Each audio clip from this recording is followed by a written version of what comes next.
Building a deck in Yu-Gi-Oh! Is fun. It's also pretty hard if you don't know what you're doing.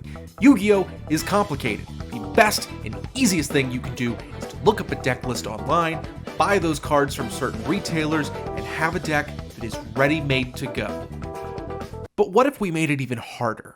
We're going to build our deck solely by using Konami sealed product, that's starter decks, booster packs, and trading with other duelists. This should waste plenty of both time and money, but make our deck unique to us and hopefully make us a little bit better at the game while we're doing it. Welcome, duelists, to Pay to Play Yu-Gi-Oh! It's been a minute since we last spoke, and there's been some developments here. We've played a little Yu-Gi-Oh! We've been in a massive car crash. We've lost a lot of footage, but we are still standing strong. We've got a lot of ground to cover right now, so this episode is going to have to move very quick. Last we left off, we were trying to build out the Tri-brigade core for our deck. We opened some tins, but that ended up not panning out all that much. Instead, we were able to trade for some of the Snake Eye stuff we were missing, and have officially gotten on the Fire King Snake Eyes bandwagon just in time for the ban list. For a while, we only had Ash and Oak as our little guys for the series, which honestly was not that great. We could summon Ash and add Oak, and then we were just dead in the water. We had nothing that we could do. It wasn't helpful, we just kind of sat on that inboard. Luckily, we were able to trade into a copy of Snake Eye Birch, which, well, not perfectly, does allow us to actually make the combo work. We still, though, don't have Poplar, and only one copy of original Sinful Spoils. For this deck, I'd honestly like a second, if not a third. We've been able to pull one copy of Bonfire, which is really nice, but if Snake Eyes gets banned, it's just dead weight. We've made some progress dueling as well. We've been to locals a couple times and are consistently in the top half. We went to an awesome house tournament hosted by Ray, and honestly, it was fun as hell. It was awesome. If you're ever able to, or in the area, Ray's house tournaments are crazy and bigger than like 99% of the locals you're going to go to. Finally, this brings us to last Sunday, a week ago from when I'm recording this.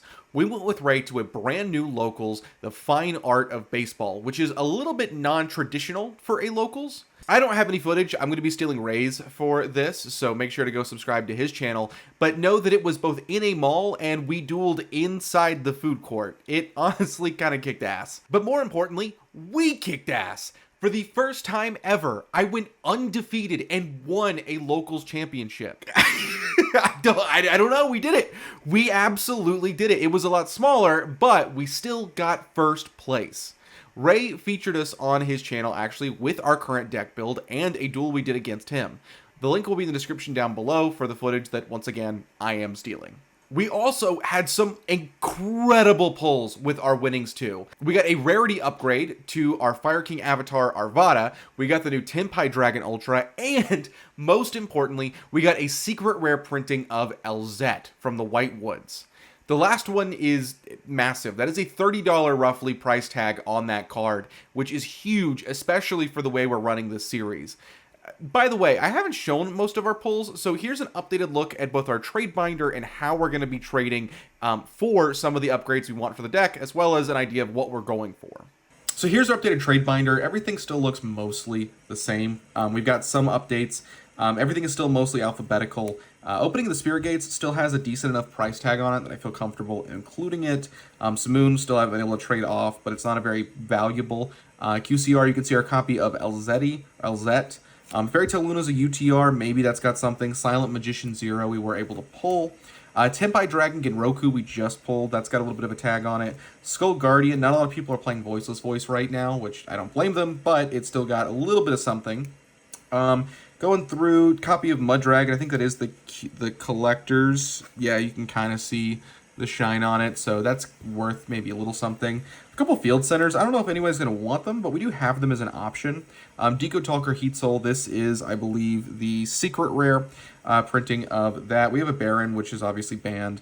Another Field Center, Herald, Imperm, general stuff. 3 copies of Nadir Servant, which I think still have a bit of a price, especially with the potential of Snake Eyes being banned. I think people are going to really grab these up, hopefully.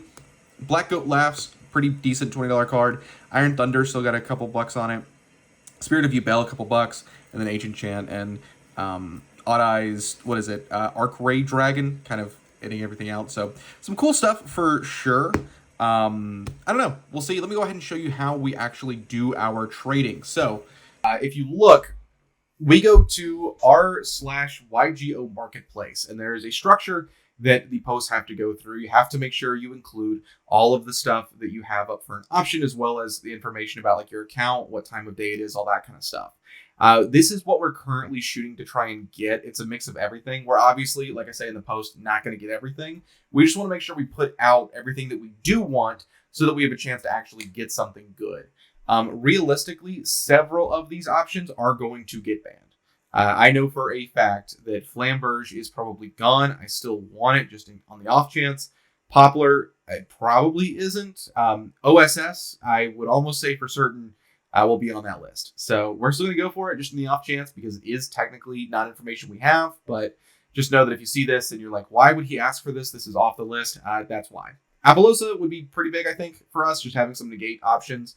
1-for-1, still huge for us, but I don't know. We shall see. So let's go ahead and post. Unfortunately, I think around about the time that this episode goes live, so too will the August ban list, which is unfortunate because a lot of our success is due to the Snake Eye engine that we have gotten, which we're still actively trading for. It's just not a good sign. So hopefully, if it does, we can pick up some of the Tri-brigade stuff and run that way. I've also got some cool combos using a tech card that not a lot of people talk about. Some cool ideas, in the back of my head, but it's definitely going to hamper our progress. We might have peaked, unfortunately. But hopefully not. And we can still use some of the cards that we have traded into and sought after. I really, really, really don't want to go back to opening Mega Tins for Tri-brigade. Kill me. Yeah, a little bit non-standard update that is coming way late. Once again, there was a lot of some crazy stuff that kind of happened back to back to back that really kept me out of making these videos, so I do apologize for the gap. However, videos are coming back in this series. I want to finish out, especially before the new Blue Eyes White Dragon structure deck drops, because if you don't know, I'm a huge Blue Eyes nerd, and we will be doing a second season using that deck profile. So good news is, no one was hurt in the wreck. Everything is fine. A little shaken up, but aside from the car, we are good. We are back. And we are better than ever.